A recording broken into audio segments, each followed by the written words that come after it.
First word है trenchant, इसका part of speech है एडजेक्टिव, इसकी इंग्लिश मीनिंग है sharp, critical and forceful in expression. Hindi meaning है तीक्ष्ण। ट्रेंचेंट का मतलब है कुछ शार्प, क्रिटिकल और फोर्सफुल तरीके से बोलना या लिखना, जैसे कोई डिबेट में बहुत पावरफुल पॉइंट रखे।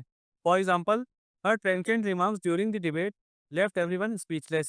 बहस के दौरान उनकी तीक्ष्ण टिप्पणियों ने सभी को चुप कर दिया। सिनोनिम देखते हैं, इंसाइसिव, शार्प, पेनिट्रेटिंग। एंटोनिम देखते हैं, डल, वेट, माइट। टेंशन और इंसाइसिव सेम वाइब देते हैं, लेकिन टेंशन में थोड़ी और एग्रेशन होती है। इसे हमेशा स्ट्रॉन्ग ओपिनियंस के लिए यूज किया जाता है। नेक्स्ट पार्ट देखते हैं, डिनंशिएशन, इसका पार्ट ऑफ स्पीच है नाउन, इसकी इंग्लिश मीनिंग है पब्लिक कंडमनेशन और क्रिटिसिज्म। हिंदी मीनिंग है निंदा। डिनंशिएशन का मतलब होता है पब्लिकली किसी चीज की क्रिटिसिज्म या कंडमनेशन करना, जैसे कोई लीडर के अगेंस्ट ओपनली डिनंशिएशन बोलना। For example, the leader face denunciation for his controversial policies. नेता को उनकी विवादास्पद नीतियों के लिए निंदा का सामना करना पड़ा। सिनोनिम्स हैं, कंडमनेशन, क्रिटिसिज्म, रेप्रोच। एंटोनिम्स हैं, प्रेज, इंडोर्समेंट और अप्रूवल। डिनंशिएशन और अप्रेज एक दूसरे के उल्टे हैं। डिनंशिएशन में ब्लेम होता है, जबकि प्रेज में तारीफ। अब नेक्स्ट वर्ड देखते हैं, शेकर्ड, इसकी पार्ट ऑफ स्पीच है वर्ब, एडजेक्टिव, दोनों ही है। इसकी इंग्लिश मीनिंग है रेस्ट्रेन और confined, often metaphorically. Hindi meaning है बंधा हुआ। शेकर्ड का मतलब होता है बंधा होना या रेस्ट्रेन होना, ज़्यादा मेटाफोरिकल सेंस में, जैसे freedom shackled by rules. For example, the prisoners were shackled during the transfer. कैदियों को स्थानांतरण के दौरान बांधा हुआ था। सिनोनिम्स है, बाउंड, पैकर्ड, रेस्ट्रिक्टेड। एंटोनिम्स है, फ्री, लिबरेटेड, अनरिस्ट्रेन्ड। शैकल और लिबरेटेड एक दूसरे के अपोजिट हैं। शैकल जब कोई लिमिटेशन या रेस्ट्रिक्शन डिस्क्राइब करना होता है तब यूज किया जाता है। नेक्स्ट वर्ड है रिकोर्स, इसका पार्ट ऑफ स्पीच है नाउन, इसकी इंग्लिश मीनिंग है ए सोर्स ऑफ हेल्प और solution in difficult situation. Hindi meaning है सहारा। रिकोर्स का मतलब है मुश्किल वक्त में कोई सॉल्यूशन या हेल्प का सोर्स, जैसे लीगल रिकोर्स मतलब कोर्ट का सहारा लेना। For example, they had no recourse but to seek legal advice. उनके पास कानूनी सलाह लेने के अलावा कोई सहारा नहीं था। सिनोनिम्स है, रिसोर्ट, ऑप्शन, रिफ्यूज। एंटोनिम्स है, ऑब्स्टेकल, हिंड्रेंस, लिमिटेशन। रिकोर्स और ऑब्स्टेकल का अपोजिट वाइब है। रिकोर्स हेल्प देता है, ऑब्स्टेकल रोकता है। अब नेक्स्ट वर्ड देखते हैं, टेनेबल, इसका पार्ट ऑफ स्पीच है एडजेक्टिव, इसकी इंग्लिश मीनिंग है डिफेंसिबल, जस्टिफाइबल। हिंदी मीनिंग है टिकाऊ। टेनेबल का मतलब है कोई आर्गूमेंट या पोजीशन जो डिफेंडेबल या जैसे अगर प्रूफ है तो आर्गूमेंट टेनेबल है।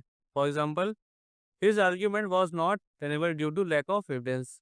सबूतों की कमी के कारण उसका तर्क टिकाऊ नहीं था। सिनोनिम्स है, डिफेंसिबल, सस्टेनेबल।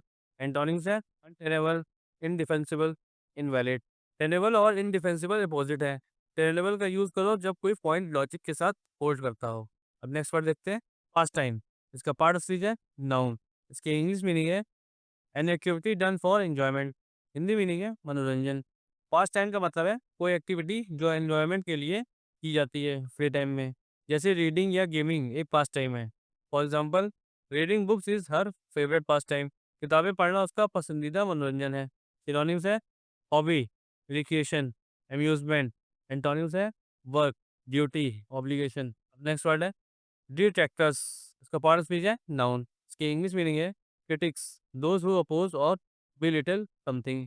हिंदी मीनिंग है आलोचक। इसका मतलब है क्रिटिक्स या ओपोनेंट्स जो किसी चीज को अपोज या बिलिटल करते हैं, जैसे प्रोजेक्ट के डिट्रैक्टर्स बोलते हैं ये फेल होगा।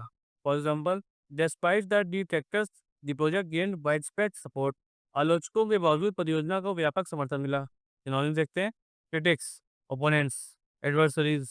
एंटोनिम्स हैं, सपोर्टर्स, एडवोकेट्स, प्रोपोनेंट्स। अब नेक्स्ट वर्ड देखते हैं, डिफरेंस, इसका पार्ट ऑफ स्पीच है नाउन, की इंग्लिश मीनिंग है रिस्पेक्ट फॉर सबमिशन और yielding to authority. Hindi meaning है सम्मान। डिफरेंस का मतलब है रिस्पेक्टफुली किसी की अथॉरिटी या एडवाइस को मान लेना, जैसे एल्डर्स के लिए डिफरेंस दिखाना। For example, he showed difference to her mentor's advice. उसने अपने गुरु की सलाह के प्रति सम्मान दिखाया। सिनोनिम्स है, रिस्पेक्ट, रेवरेंस। एंटोनिम्स है, डिसरिस्पेक्ट, डिफाइंस, रिबेलियन। डेफरेंस और डिफाइंस अपोजिट है। डेफरेंस में रिस्पेक्ट होता है एंड डिफाइंस में रिबेलियन।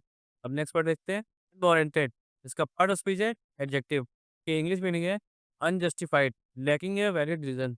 हिंदी मीनिंग है अनुचित। अनवारंटेड का मतलब है बिना किसी वैलिड वजह के कुछ करना या कहना। यानी अनजस्टिफाइड। जैसे अगर कोई बिना प्रूफ के ब्लेम करे तो वो अनवारंटेड है। For example, the unwarranted criticism of the team led to low morale. Team की अनुचित आलोचना ने मनोबल को कम कर दिया। सिनोनिम्स है अनजस्टिफाइड, अनकॉल्ड फॉर, अनड्यू।